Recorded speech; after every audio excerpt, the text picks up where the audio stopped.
Hello everyone. In this tutorial, I will show you how to add the developer option in Microsoft Excel 2013.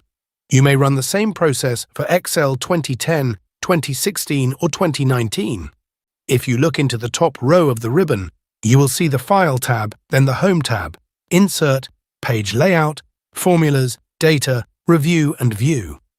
We cannot see the Developer tab here. If we don't have a Developer tab, then we won't be able to access Microsoft Visual Basic. So I'm going to add a Developer tab in the ribbon. Let me show you how to do it. First of all, go to the File menu. Click on Options. A new window will open. From the left-hand side menu, click on Customize Ribbon.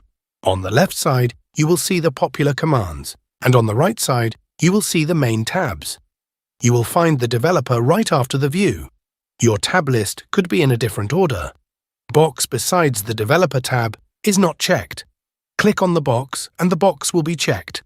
Click OK. Now if you notice, after the View tab, the Developer option has appeared in my ribbon. Now, click on the Developer tab. Here we can see that I can access the Visual Basic, macros, and other functions that are important for advanced level tasks. Thanks for watching. If you find this video helpful, then give it a thumbs up. Please do consider subscribing before leaving, it means a lot. And I'll see you next time. Bye.